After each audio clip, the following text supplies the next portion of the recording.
This is a Blender Python tutorial where we'll be working on a Python script that generates a turntable animation for models.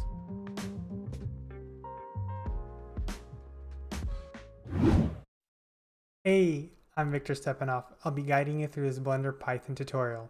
Today we're going to be working on a Python script that generates turntable animations. By the end of this tutorial, we'll have a script that will take models as input and then link those models one by one into the scene and generate a turntable animation, just as the one that you see on your screen. Let's get started. The very first thing that we need to do is we need to set up our workspace. And we'll be starting off with some helper code so we can get into the main part of this tutorial. I've provided a link in the description under initial code. Open that link in your favorite browser, hit raw, select the code and copy it. Go back into Blender and open the scripting workspace, hit new, and then paste in the code that you just copied. Now let's make sure to save the script under text and then save. Then navigate to a folder where you want to save the script. This is going to be a very important step to do because we'll be putting the models in the same folder as that script. So you'll see how you can access files relative to the location of our script. I'm going to put it under projects turntable. This doesn't really have to be this folder. It could be any folder you want. I'll call it turntable script.py. Again, the name doesn't matter here as well. I'm just naming it just so I'll understand what this script is. I'm going to go ahead and save that file. And now we have our script ready to go. Next, we need to retrieve the models that we'll be working with. I'm going to be using some models from Polyhaven. I've went ahead and downloaded this model of a football, and thank you so much to the author Mal that you provided this model for us to use. Also, I'll be using this marble bust, and thank you Rico for putting this model on Polyhaven. And of course, last but not least, I'll be using this potted plant model, and thank you James for putting this model on Polyhaven. I went ahead and created a folder in the same folder where our script is called models. Inside of that folder, I've created separate folders for each one of those models I downloaded. And inside of that folder, you can see the blend file itself and the textures folder for that given blend file. You can also see that I have this grid floor.blend file. I'll be using this as the floor for our renders. You don't have to have this file. I'll provide a link in the description for you if you want to get it. If you don't, that's totally fine as well. The code in our script is going to just add a plane and color it gray, so don't worry if you don't want to download this file. Now let's go back into Blender and take a look at the initial code. This code is pretty straightforward right here. It just has a main function. It has some scene setup that we're going to be doing, which just removes everything from our scene and gets everything ready for the renders. The only code that we have here is getting a path to our models folder. Right here, we have the get working directory path function, and it's defined right here. I've provided a number of variations that you can use here. I'm going to be using this right here, so this function is going to return the path to the folder where the script is. You don't have to use this. You can use the home folder and maybe have a temp folder there, or maybe you can define folder, for example, like this on Windows, or like this path right here on Mac and Linux, using the home folder and then providing a path where you're going to be storing your models. So basically this function is going to point our script to some kind of folder that has a models folder, and that folder should contain our blend files with the models. And that's it. Let's go ahead and run the script, and it does nothing except remove everything from the scene. And now we can start working on our script. The very first thing that I want to do is I want to get a list of all the blend files in our models folder. Now I'm going to go right above the main function and define a new function for us that's going to get all the blend files from a path that we've provided. And here is that function. It's called get list of blend files, and we're providing a path as an argument and then using it right here and getting all the files that ends with blend.blend. We're creating a list of file paths, and we're just looping right here and adding each one of those blend file paths into a list and then returning it. Very straightforward. Right here we're creating a path object that's wrapping our path right here, and then we're using our glob to get a list of files that ends with blend. Now you might be wondering, what does rglob even mean? Well, glob is a command that was created for the Linux operating system that would find a list of files that match a particular wildcard, which is the star.blend in our case. And it goes way back to the 1970s, so it's a pretty old thing. And so don't be surprised that it's not called find files. Now back to our script. Let's start using our function right here. I'm going to pass in the path to the models folder, and I'm going to assign the list of the paths into a separate variable like that. And also now I want to just print out that list of files that we got. And I'm using the prettyprint function and passing in our list. I'm using the prettyprint instead of just the print function, just because this has better formatting in the console when I run the script. And actually, before I run this, I want to import the prettyprint module. I'll remove this code. This is temporary, just to show you what the contents of this list is. I'm going to run this code, and then I'm going to open the toggle system console. So I'm going to open the system console. On Mac and Linux, you'll have to follow a tutorial I have to open this. This button is only available on Windows, unfortunately. And here is that list. It's a Windows path. It's going to be different on Mac and Linux, of course. And it points to the 3 blend files that I downloaded from Polyhaven. And we're going to be using these paths to link the models into our scene and render them out. Now that's done, I want to create a function that's going to be the starting place for the rendering of our models. I'm going to go above the main function and define the render turntable models function. And I'm going to go ahead and add a call right here into main. I'll remove this prettyprint because we don't need it anymore. If you want, you can leave it. It doesn't really matter. Next, the very first thing in this function that I want to do is I want to add the floor for our render. So I'll be linking that first like that. And let me define that function right away. And in this function, I want to define a path to the blend file that contains the grid floor. So again, I'm getting the working directory path, and in our case, again, it's right next to our script. And next to that script, remember I showed you I put the gridfloor.blend file. You can download this file from the link I've provided in the description.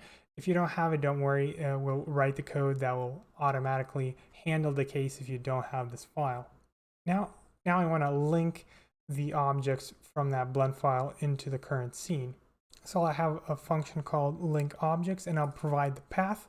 And actually, this is returning a path object, but I'm probably going to want just a regular string, so a piece of text. So I'll wrap this into an str function, which converts a path object into a piece of text, right?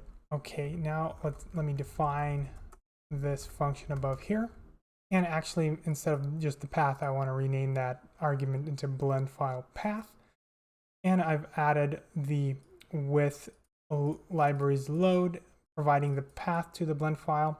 I want to link this file, and I'm getting the data from and the data to, and then just telling Blender to, just get all the objects from the from blend file and add it to the to. So the to data is the current blend file we're working in. The data from is the blend file that we've provided right here. So right here in this path. And if you want a detailed description about what this is doing and maybe get some exercises to better understand this, I have a separate tutorial exactly on this function, so I won't be going into too much detail here. Make sure to check out that if you're interested.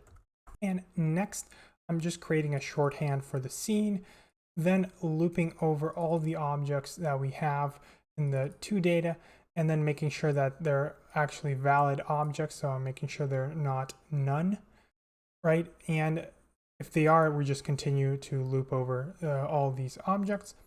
But if they are actually objects, we're going to link them into the scene collection. So you actually do have to do two steps here. Not only you need to add the objects to our blend file, but you have to link them into our scene collection. And now I need to return those objects that we linked. We'll be using this return a bit later in the tutorial, so watch out for that. And I'm going to exit out of full screen mode by hitting Control Space. And okay, this looks like it should just work. Let's go ahead and see if the script runs. And look at that.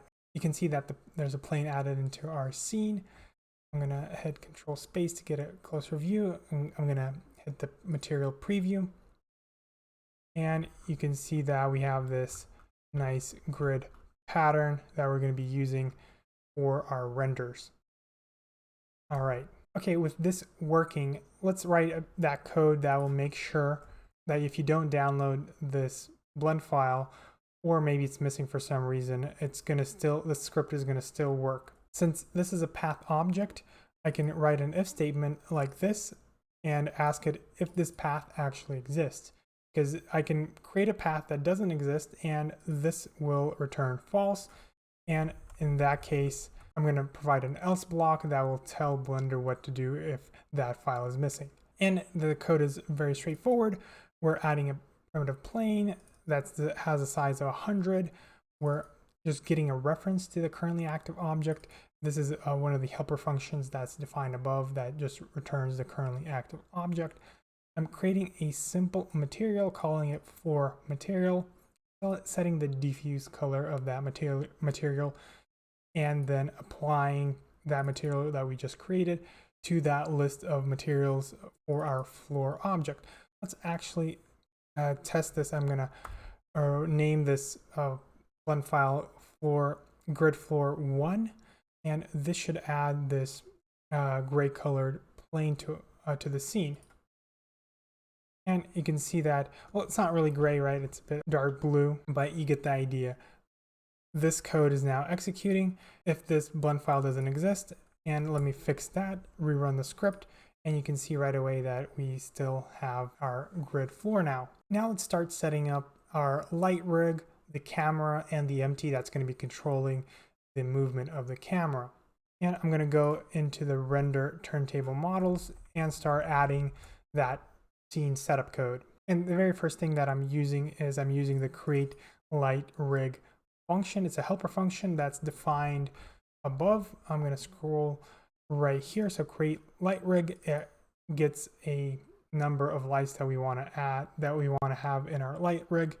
It creates a primitive circle based on that light count. So it just uses the vertices, and then I've just used the vertices, the coordinates of those vertices to have those lights nicely spread out. And then I just add a light, set the energy, and make sure that use an empty to set that as something that the lights are going to be tracking so they don't face down. And then I just return the empty and the rig object. Okay, let's scroll back down. And now I'm just taking that light rig object, and I don't really care about the empty right there. So I'm using an underscore to kind of document that whoever's going to be reading this code, yes, this function returns two things, but we're going to be just using one of them. And in that case, it's the light rig object. Let's go ahead and run our script, and let's take a closer look. And you can see that we have these three lights like right there, and they're all looking at our rig object. Let's take a look.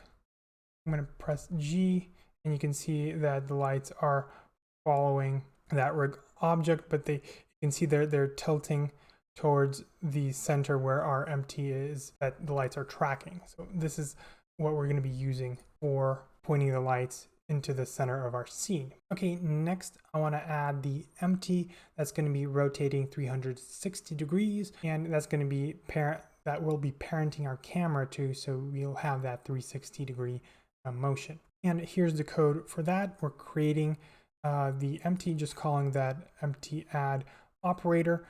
Then we're creating a variable from the currently active object, and then using one of the helper functions that's defined above that creates a 360 rotation about the Z axis. And I'm using the context, so the loop frame count.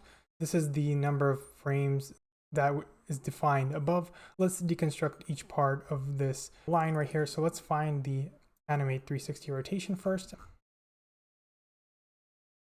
And here it is. This is the function, and you can see we're providing the axis index, and the axis index is this right here. I'm just using a separate class to define the X, Y, and Z. So Blender requires us to make to use the number that the index that defines the axis. I don't really like that because it's not really readable. So I'm using a special class that tells like, oh, I want the Z axis, which is actually 2, and I'm just hiding it under the Z axis dot Z right here and passing that in. I'm setting the last frame, and then I'm calling this other helper function that defines the rotation itself using the Euler data property. Again, you can play around with this function separately to really understand it better. The other thing that we were passing into that function was the frame count, and the frame count is defined in the scene setup. So scene setup right here, we're defining the FPS of our animation, the length of our loop in seconds, and then creating this frame count, which is the FPS times the loop seconds. And we are creating this context dictionary down here, which contains our frame count and the frame count plus 1.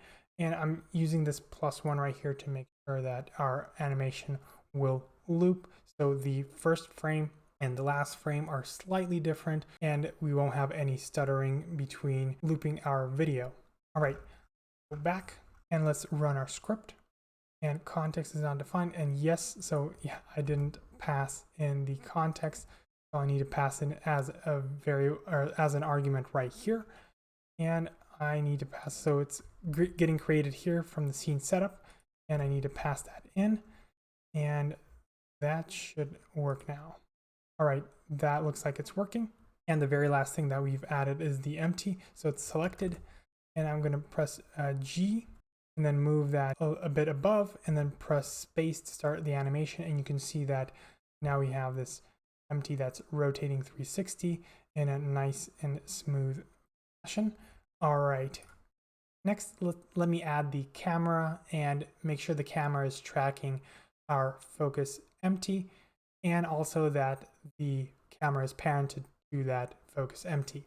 And here is that code. We're adding the camera, calling the operator that adds the camera, getting the reference to the camera object, making sure that the camera that we've created is set as the scene camera. So when we hit render, it's going to be using that camera that we've added right here. We're adding a new constraint to the camera that is going to be, that's a track to constraint, and the target of that tracking is going to be our focus empty, the one that is rotating 360 degrees. And we're making sure to make that focus empty as the parent of the camera, so you can see that the camera is not only looking at the empty, it's also going to be rotating with that empty. Let's go ahead and run our script, and let me move the camera away like this. This is going to be done by the script, but for now I just want to show you this without it, and I'm going to press space, and you can see how this is starting to come together, where our camera is rotating and it's parented to that empty. All right, okay, now that we have this code that prepares the scene for us, let's move all of it into a separate function to keep things nicely organized. I'm going to select all this code and hit Control X to cut it, and then create a new function up here and call it prepare scene. I'm going to pass in the frame count as an argument. I'm going to call this right here, and I'll pass in the context right there. So I'll replace that and set the frame count like that. And I'll need to return the camera, the focus empty, and the light rig. So we're returning 3 things from this function. And let me get those 3 things from in the call site.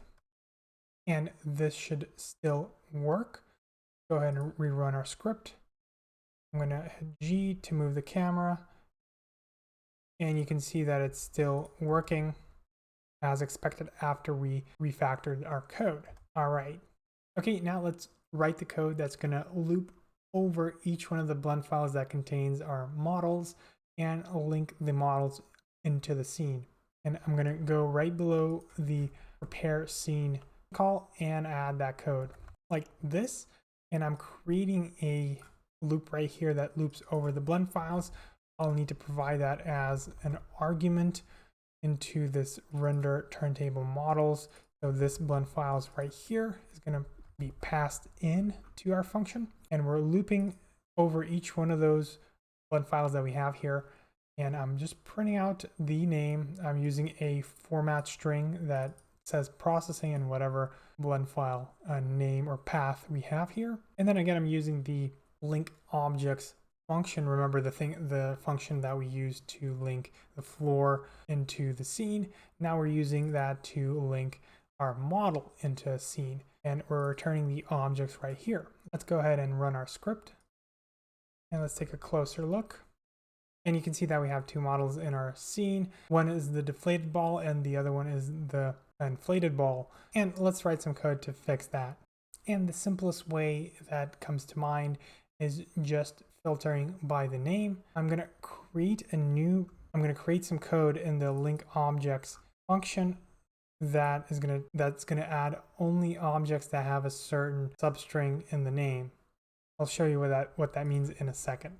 I'll be providing a new argument called with name. By default, we're not going to be setting it, so we can use this function without providing this parameter. I'm going to create a new list of linked objects, and I'm going to make sure that we're going to be only adding the objects that contain this with name. And here's that code. This is the if statement, and it's checking if with name is defined. So if this is none, this will be false and we'll skip this code. But there's actually something there. We're going to check if the object's name contains this with name, and if it doesn't contain that name, it's going to just be skipped. But if it does, then we're going to link it into our scene. And let me add that object to this list. Instead of returning all the objects that we've selected, we're going to only return the objects that were appended to this list. Now let's go ahead and define the call right here. And now let's define the text that should be contained in the name of the model that we want to render. And I actually went and added a separate variable to define this, and I've added a comment so people that will be reading this code will understand what's going on. And I'm just using the name target, and that name should be in the name of the model that we want to render. Now I'm going to go into the models in the blend files that we've downloaded and update the name of each one of those models to contain a target. And here's the example of the football, and I'm using this dot target in the name of the model that we want to render. So it's going to be ignoring the inflated version of this model. And I did the same thing for the other models as well. Okay, now let's go ahead and run the script. And let's take a closer look. And now you can see we only have one model that's added into the scene. Let's make sure to add some code that checks if there are actually any models in the blend file that we're linking that contain the target name. And this is a very simple if statement. When a list is empty, we're going to just print out this message, and then we're just going to continue looping over our blend files. This way we're not rendering an empty scene. And let's go ahead and get a reference to our target model.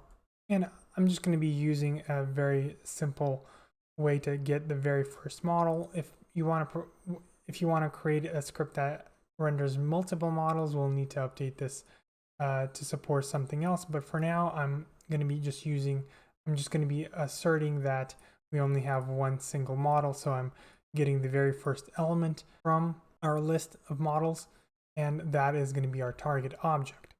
Since we have different sizes of our models, we want to have the focus empty in the middle of each model. And let's define a function right here that's going to give us the center of our model. Okay, and here is the function that's getting the center of our model. It's called getObjectCenter. We're providing the target object, the reference to our target object as a parameter.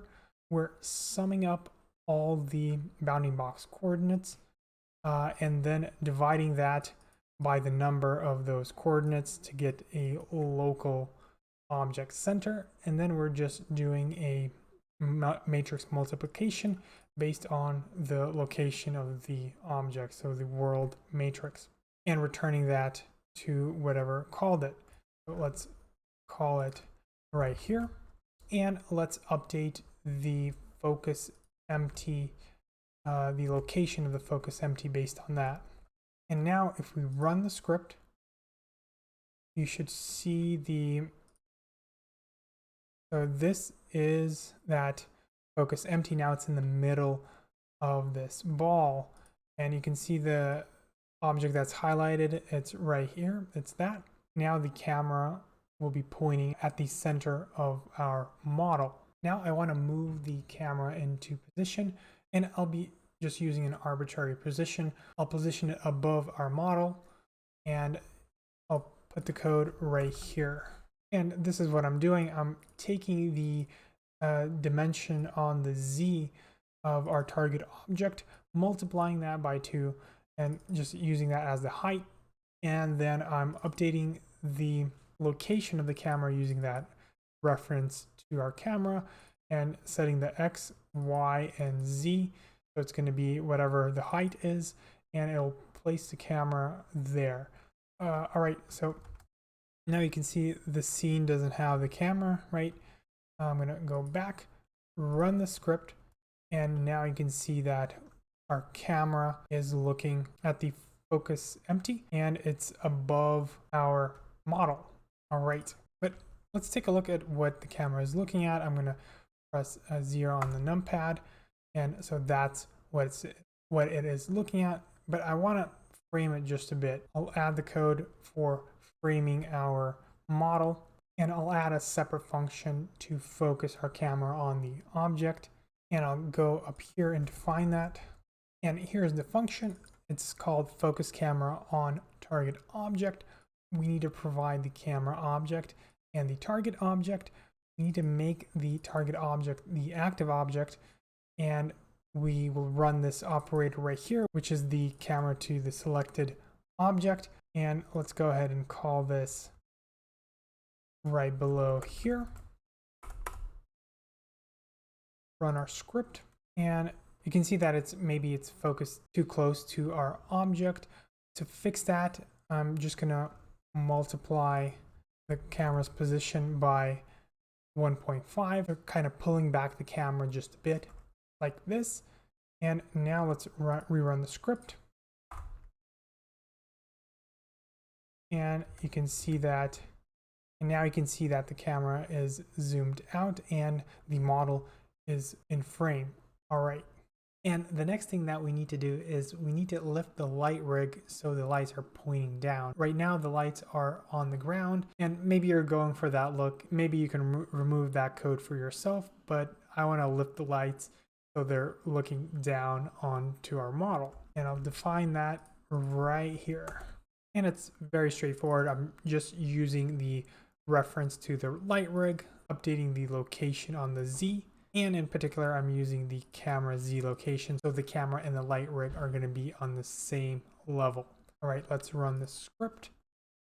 Let's take a closer look. And you can see that the camera and the lights are on the same plane. Let's actually go ahead and render the current scene. And this is how the scene looks for me. It's looking pretty good already. And we can start wrapping up the script. I'm going to go ahead and clean up this code just a bit, move this code into a separate function. I'm going to hit Control X to cut that and define a new function up here. I'll call this function update scene. I'll provide the target object, the focus empty, the camera object, and the light rig object. Let's go ahead and call this function. I won't be returning anything from this function. It's just updating the things that we pass into it. And I'll call it right here. And let's rerun our script, and everything looks like it's still working. All right. And if you're learning something new and enjoying this tutorial, make sure to hit the like button. I'll really appreciate it. Let's define the output folder for our renders.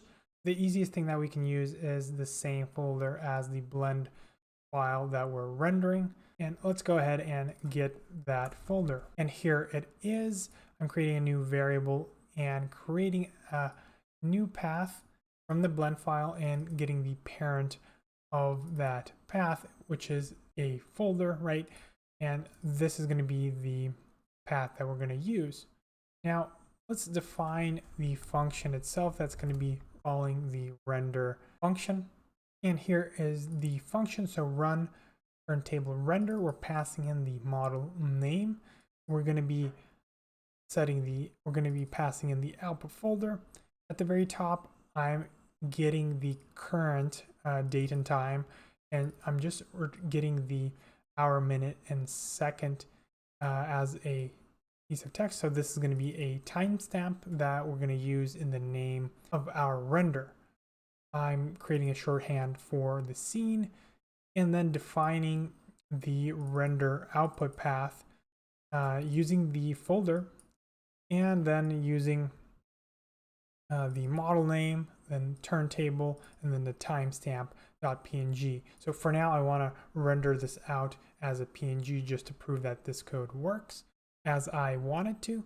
And then finally, we're calling the render function that Blender has. It's the same thing that this button right here would do, like render image. And so I'm writing the single image. And let's go ahead and call this function right here. And the target object is just going to be the name. So that getting the reference to our object and then getting the name property. This is that output. And I think at this point we can run the script. Depending on your hardware, when you're going to execute this script, it's going to take maybe a bit longer, or maybe it'll be maybe it will be a bit faster because we're going to be rendering right here, and that won't show any window for us as you would see any other time that you would hit the render button right here.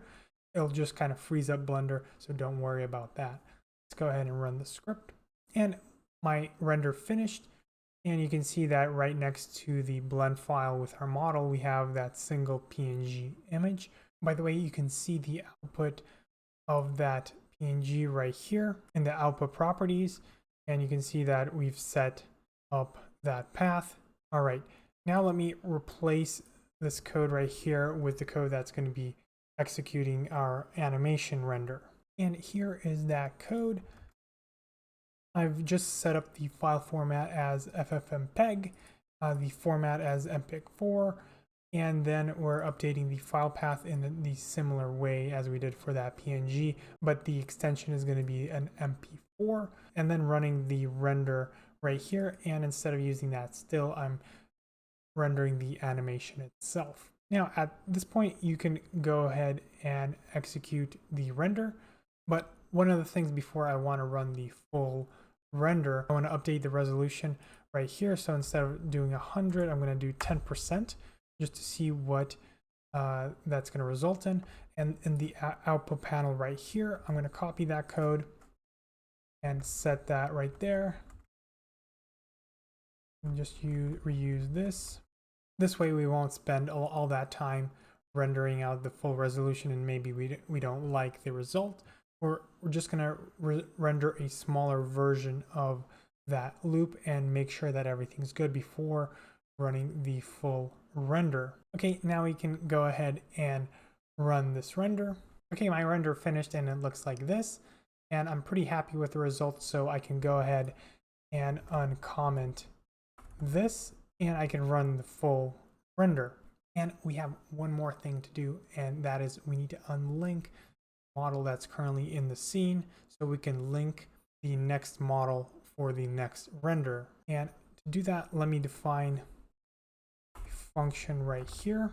And here is that function. It's called unlink objects. I'll be providing the objects that I want to unlink, and I'm just looping over those objects and unlinking them from the collection of our scene. And let me go ahead and call that right here. So I'm replacing the break with that function. This way, instead of us just rendering one single object, we're going to go and link and render all the objects in this list. And we need to provide, so I'm providing this objects, these objects right here that we've linked into our scene, and just making sure that for the next iteration of our render, we don't have two models in the scene, you know, and we're rendering like overlapping models. So no one wants that, right? Okay, at this point, you can go ahead and run the render. I'm not going to be doing that now because my Blender will freeze. I won't be able to finish this tutorial. There's one more thing that I wanted to share with you, and that is all this code is going to be in the description. Go ahead and check that out if you're interested. Another thing is I'm using a package that I've made called bpy building blocks, and a number of these functions right here at the very top that clean the scene and set up the render resolution and so on. Like all of these functions can be actually deleted and replaced by a couple of import statements. And here are those import statements. As you can see, now this code is a lot more compact than it was. And to make this work, you would need to install the bpy building blocks package. I have a separate tutorial showing you how that's done. It could be installed through pip or as an add-on. You can download that add-on and it will add this module into Blender's Python path. And I've installed this Python package as an add-on like so. And now I'll be able to run the script with these imports. All right, for more tutorials like this, make sure to subscribe, and thank you so much for watching.